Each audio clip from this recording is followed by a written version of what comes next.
Pernah tak kita hantar WhatsApp kerja biasa-biasa, tapi tiba-tiba ada orang melenting? Kenapa ya? Salam geng, untuk cara di sini. Zaman sekarang komunikasi kita menggunakan telefon. Biasanya kita berkomunikasi menggunakan WhatsApp lah sebagai medium perantara untuk kita berkomunikasi dengan rakan-rakan sekerja kita. Cumanya kita kena faham, WhatsApp ini dia tidak ada nada suara dan juga ekspresi muka. Jadi dia merupakan teks yang kita hantar kepada orang lain.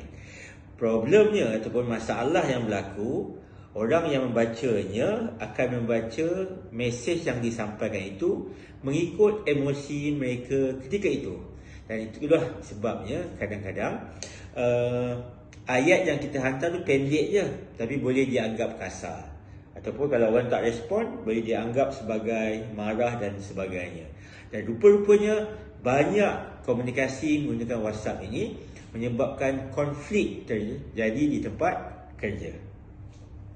Jadi untuk perkongsian pada kali ini, Tok cara nak kongsikan kepada geng-geng Tok cara yang menonton video ini, antara perkara-perkara yang kita boleh amalkan ataupun praktiskan dalam berkomunikasi menggunakan aplikasi WhatsApp ataupun apa-apa aplikasi yang berbentuk teks di platform-platform ataupun di mana-mana saja yang menggunakan telefon dan sebagainya lah. Baik, yang pertama, bila kita menghantar mesej, pastikan kita mulakan dengan memperkenalkan konteks dahulu. Memperkenalkan konteks maksudnya menceritakan kisah ataupun apa sebenarnya yang topik yang kita nak bualkan. Sebagai contohlah, kita bagi satu ayat berkenaan dengan laporan yang kita bincangkan semalam. Itu adalah konteks. Jadi bila kita mulakan dengan ayat tersebut, orang tahulah perkara apa yang sedang dibincangkan. Itu yang pertama ya. Yang kedua, selepas kita jelaskan konteks, kita kena pastikan kalau boleh ayat-ayat yang kita gunakan ketika kita menghantar mesej itu jangan terlampau pendek sangat. Sebab bila terlampau pendek, dia akan banyak menyebabkan informasi-informasi hilang. Jadi gunakan ayat penjelasan yang panjang sikit pun tak apa, tapi yang penting orang dapat fahami. Elakkan ayat-ayat pendek. Apatah lagi guna short form yang orang susah nak membacanya. Baik, itu yang kedua. Yang ketiga, dalam apa juga perkara komunikasi, kita perlu dahulukan adab dahulu.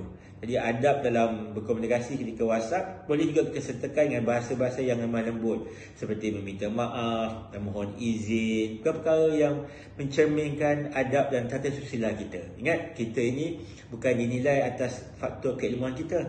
Kita dinilai atas sebagaimana tingginya adab yang kita tunjukkan bila kita berkomunikasi atau berhubung dengan semua manusia. Maka tidak salah untuk kita beradab juga dalam WhatsApp menggunakan ayat-ayat yang menunjukkan kita ni orang yang beradab dan berlemah lembut ya.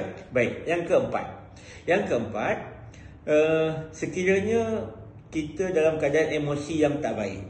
Ni mungkin kita faham lah. Jadi kalau kita rasa kita type teks ni laju lah, kan? Itu masanya untuk kita rehat sebentar, untuk tenangkan emosi kita.